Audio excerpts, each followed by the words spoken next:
এসেছেন ওপরে 15 মিনিট চলে যান। পার্ক ইনস্টিটিউট স্কুলের ছাত্রীদের অসুস্থ হওয়ার ঘটনার তদন্তে তৎপর প্রশাসন। বিষয়টি সরেজমিনে খতিয়ে দেখছে রাজ্যের স্বাস্থ্য দপ্তর, পুরসভা ও NIRBI এর টিম। কি কারণে একসঙ্গে অসুস্থ এতজন ছাত্রী? খাবার বা পানীয় জল থেকে সমস্যা সূত্রপাত।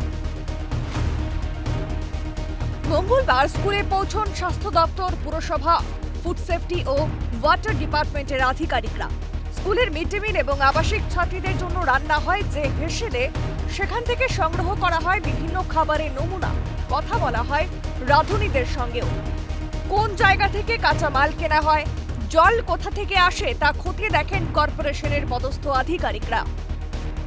দুটো কিচেন আছে, একটা কমিউনিটি কিচেন, একটা ওদের যারা 7, 8, 9, 9, 10-এর একটা এদের যে হস্টেল আছে তাদের কিচেন আছে। আমরা দু জায়গা থেকে স্যাম্পল নিয়েছি।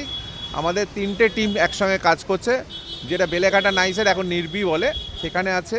তার সঙ্গে আমার ডেপুটি CMOH2 এর নেতৃত্বে নর্থ 24 পরগনা থেকে একটা টিম এসে তাদের ফুড সেফটি অফিসার তারাও স্যাম্পল নিচ্ছে। মোরওভার যেটা এখানকার KMCর আন্ডারে, KMCর পুরো টিম এখানে নেমে গেছে, তারা সব নিয়ে পরীক্ষা নিরীক্ষা চালাচ্ছে। তবে খাবারের পাশাপাশি এবার প্রশ্ন উঠছে স্কুলের পানীয় জল নিয়েও। স্কুলের দোতলায় রয়েছে একাধিক অ্যাকোয়াগার্ড, কিন্তু অভিযোগ অধিকাংশই দীর্ঘদিন ধরে বিকল। ফলে বিকল্প হিসেবে নলবাহিত জলের ওপরই নির্ভর করতে হচ্ছে ছাত্রীদের।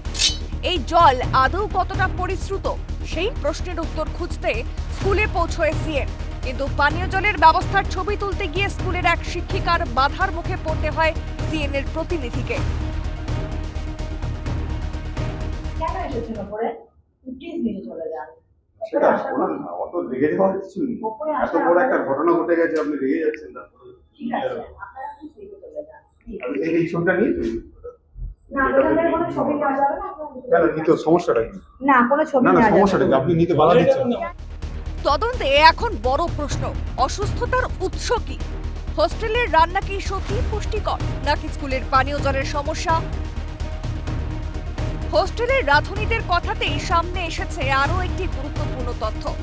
দীর্ঘদিন ধরে ঠিকমতো পরিষ্কার করা হয় না জলের রিজার্ভার ট্যাঙ্ক। কিন্তু হোস্টেলের রান্না কোন জলে হয়, কিভাবে নল বেয়ে আসে সেই জল, সবটাই খতিয়ে দেখেন সিএন এর প্রতিনিধি। এই এই এই যে জলটা পড়ছে, এই জল দিয়ে রান্না করেন? হ্যাঁ হ্যাঁ হ্যাঁ রান্না ঠিকঠাক আছে? এই জলটা কোথা থেকে আসছে? জলটা ঠিক, এই যে ট্যাঙ্কি, ট্যাঙ্কের জল, তাই তো? মানে নিচে রিজার্ভার থেকেই জলটা আসছে। উপর থেকেই আসছে? হ্যাঁ, উপরে কল আছে, এখানে কল সিস্টেম আছে। কলে যখন জল আসে তখন এই জলটা পড়ে এখানে, সেই জলটাই আমাদের এখানে উঠে। এখান থেকে উঠে আসে সেই ট্যাঙ্ক থেকে, যে ট্যাঙ্কে নিয়ে একটা সমস্যার কথা বলছে, ওখান থেকে পরীক্ষা করে গেছে আজকে? হ্যাঁ হ্যাঁ, সব নিয়ে গেছে, সব রকমের সব পরীক্ষা হচ্ছে এখন। এই যে জলের যে কল যেটা দেখতে পাচ্ছেন এই মুহূর্তে, এখান থেকে জল নেই।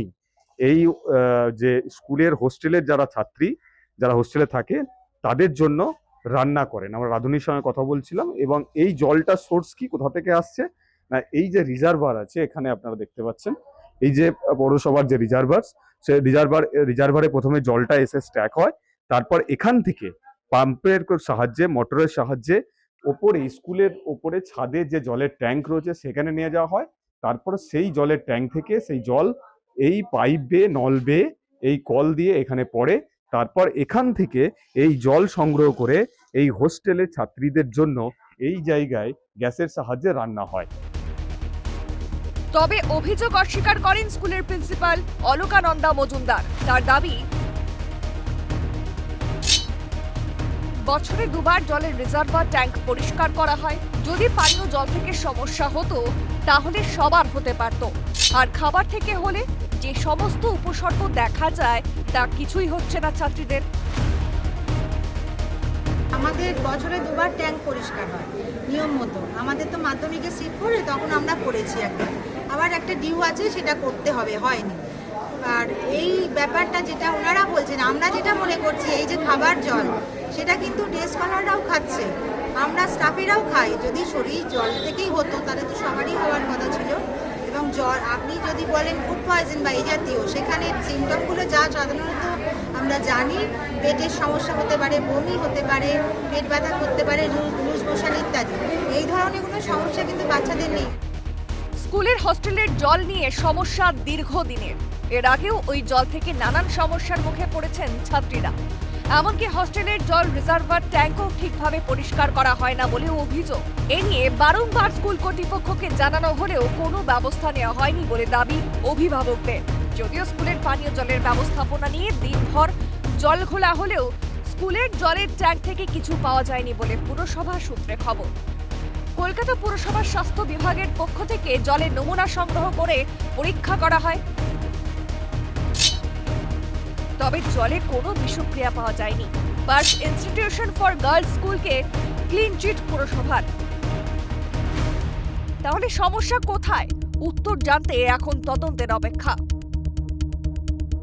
ক্যামেরায় সঙ্গে সমীরণ হাওলাদার, গোপাল সেন, বিধান মাহাতোর সঙ্গে মফিজুল ইসলাম, দীপাঞ্জনা সাউ, রেশমি দাস, খালিদ জামালের রিপোর্ট, ক্যালকাটা নিউজ।